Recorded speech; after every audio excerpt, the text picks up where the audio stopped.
मैं अयोध्या नगरी सूर्यकुंड प्रांगण में आपका स्वागत करती हूँ। आप सब उपस्थित लोगों को मैं सूर्यकुंड की महिमा सुनाती हूँ।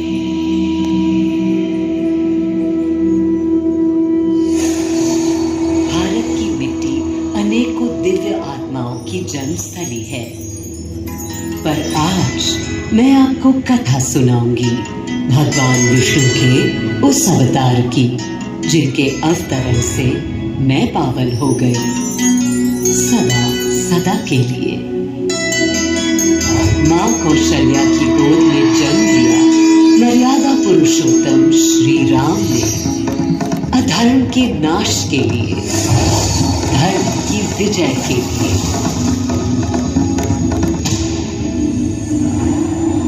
किंतु उन्हें अयोध्या त्याग 14 वर्ष के वनवास पर जाना पड़ा। पुनः वो घड़ी आई जब सीता माता के साथ उनका पुनः आगमन अयोध्या में हुआ। हर्ष था चहुओर और उल्लास था हर दिशा में। वो घड़ी बस आने को थी जिसकी प्रतीक्षा में मैं विद्वल थी, जाने कब से। प्रभु राम का राज्याभिषेक बस होने को था, हर कहीं उत्सव था, पर इस उल्लास पर दुविधा की कालिमा छा रही थी। श्री राम प्रसन्न नहीं थे। राज्याभिषेक का कोई उत्साह उनके चेहरे पर नहीं था। उन्हें राज्य का लोभ नहीं था, सिर्फ अपनी प्रजा की चिंता थी।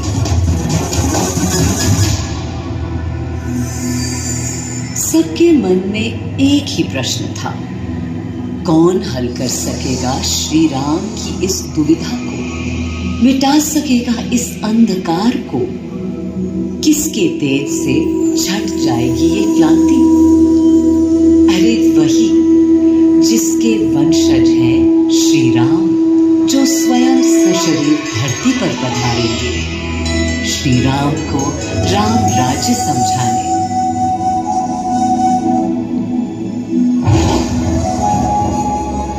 ये गाथा उस शक्ति पुंज की है जो पृथ्वी पर जीवन और सृष्टि का केंद्र था, है और रहेगा। वो अखंड शक्ति स्रोत जो दिशा दिखाता है सतत अनवरत, जिसने श्री राम का मार्ग प्रशस्त किया, आदि नारायण सूर्यदेव। अयोध्या वासियों को भी प्रभु श्री राम की इस दुविधा का आभास होने लगा था। देखा क्या? तुमने देखा क्या? कितने सकुचाई से श्री रघुवीर थे। पद की प्रसन्नता या दर्प निरप होने का ललक या उमंग कोई कुछ भी तो दिखी नहीं। मुकुट सामने रख कितने अधीर थे। वे तो थे अधीर थे, हाँ थोड़े गंभीर थे। सौम्य मुखमंडल पर निर्बलों की पीड़ा थी, दीनहीन असहाय वंचितों का दर्द था। उनके लिए मुकुट अथवा राज सिंहासन वैभव का लोभ नहीं। अब कैसे सुखी दिखे जब तक सुखी सारे लोग नहीं। तब दिशा निर्देशन के लिए श्री राम ने स्वयं सूर्यदेव का स्मरण किया। श्री राम सूर्यदेव का आह्वान करने लगे। क्लांत मन से उन्होंने अपने पितामह को याद किया। मन असमंजस में था उनका।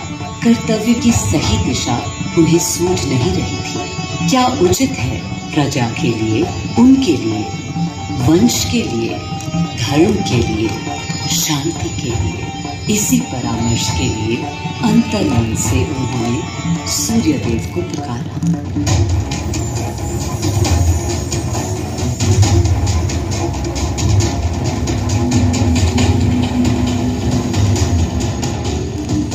मैं अयोध्या पवित्र से पवित्रतम हो गई हूँ। आज स्वयं श्री राम ध्यानरत हैं, मर्यादा पुरुषोत्तम आह्वान कर रहे हैं, उन सकारात्मक शक्तियों का संचार कर रहे हैं जो उन्हें, मुझे और मेरे यानी अयोध्या के हर निवासी को अनंत काल तक सही दिशा दिखाएगी। संभव है स्वयं सूर्यदेव सशरीर पधारे अयोध्या की धरा पर।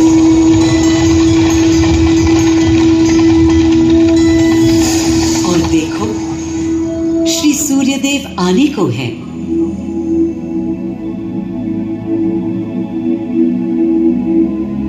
उनकी पहली किरण के स्पर्श से कलियां एक एक कर खिलने लगी। जीवन की कांति हर ओर धीरे धीरे फैलने लगी।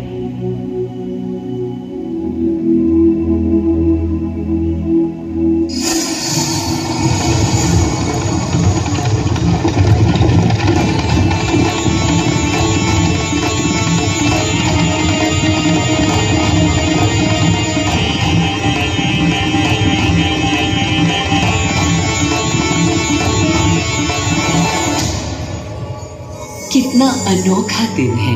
स्वयं सशरीर अपने अलौकिक स्वरूप में पधारे हैं श्री सूर्यदेव नारायण, और उनके अधीर मन के संशय मिटाने को। अधीर है या गंभीर है, मैं जानता हूं क्या उनकी पीर है।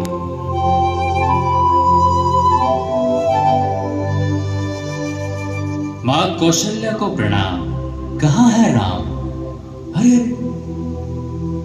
भूलूं ये बात कि कौन बड़ा है। आज्ञा हो तो आपके चरण छू लूं। अरे नहीं नहीं, ये क्या करते हैं आदि पुरुष? ऐसा अनुग्रह सर्वथा अनुचित है। राम वंशज हैं आपके, क्यों पाप का भागीदारी बनाते हैं पितामह? पितामह होंगे हम ब्रह्मलोक, अब धरती पर जनलोक में आ गए हैं। आइए। सूर्यदेव के आगमन पर माँ कौशल्या उन्हें मिली और विनती की कि हे देव, मेरे पुत्र की दुविधा दूर करें, उन्हें राह दिखाएं, ताकि अयोध्या का, पूरे भारत का भविष्य निर्धारित हो सके।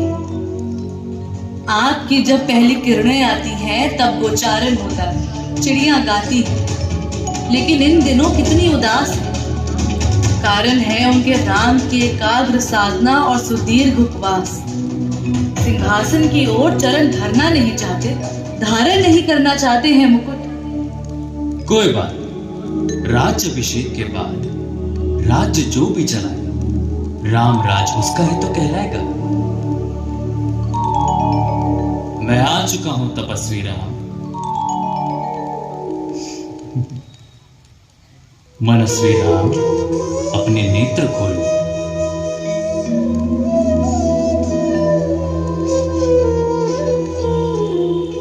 प्रणाम पितामह, प्रणाम। प्रणाम मेरे राम, प्रणाम। पितामह, राम राज्य क्या है? राम स्वयं पूछ रहे हैं कि राम राज्य क्या है। पुनर्ता नया प्रश्न है। अभी तो आप कह रहे थे जो भी चलाएगा। कह रहा था कि राम राज्य में राम के लिए भी विधान होंगे। आदिदेव, कुछ अनुमान तो मुझे हैं, लेकिन अब आप बताइए क्या विधान है।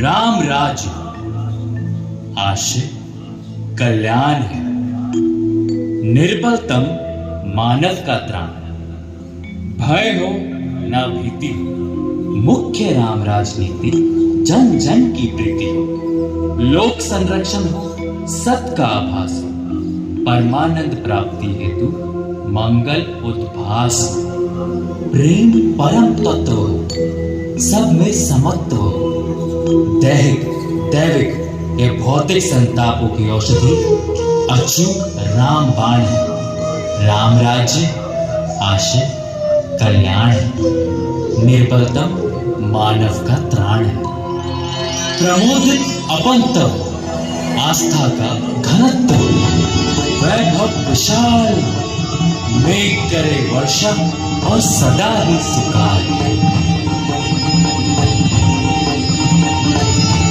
दिशाएं सब मस्त हो, जनपद ये स्वस्थ हो, उपद्रव ना ही और ना कोई आतंक हो।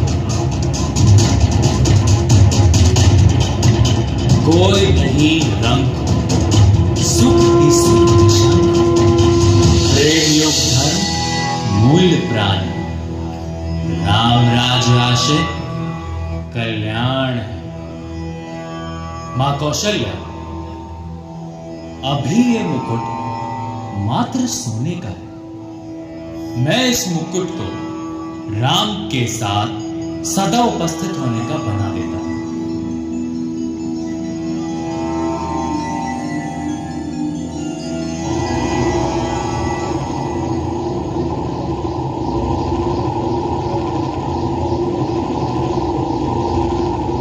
स्वयं सूर्यदेव ने मेरी यानी अयोध्या की धरती पर श्री राम को राम राज्य का वर्णन सुनाया, उसका आधार रखा और उनके मुकुट को अपनी रश्मियों से आशीर्वाद दिया।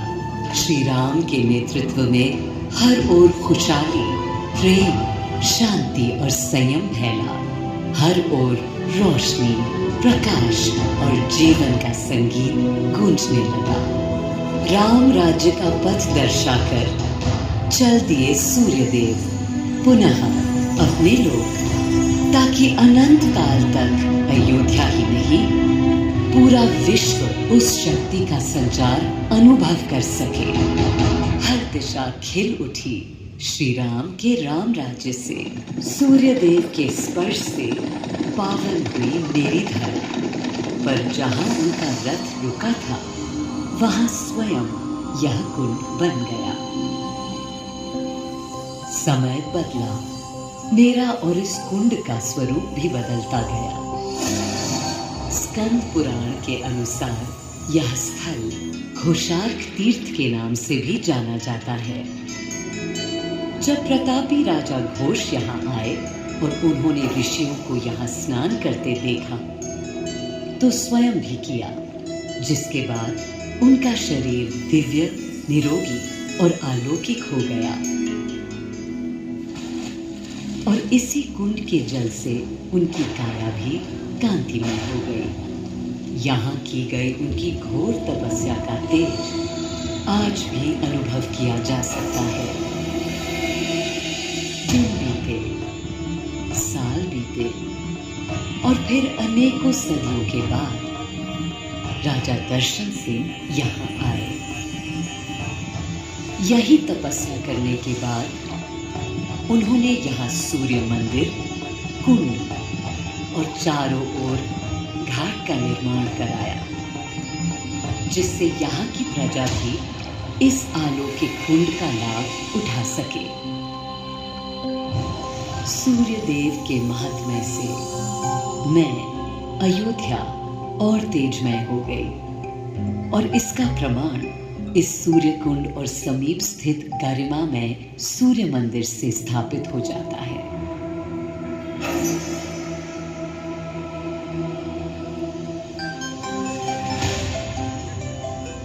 मैं अयोध्या इस हर्ष से फूली नहीं समाती कि मेरी ही धरती पर राम राज्य की आधारशिला रखी गई।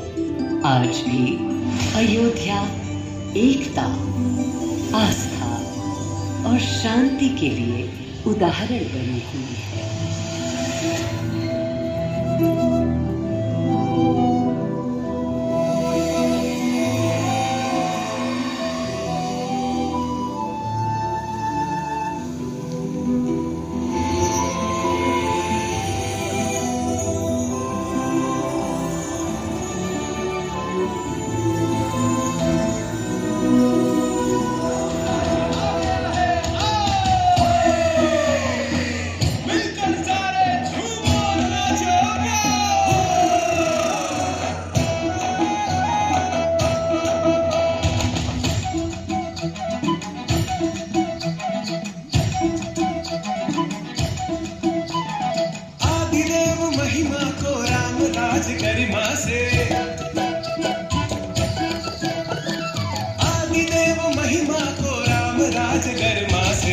अपना लो चितला, अपना लो चितला।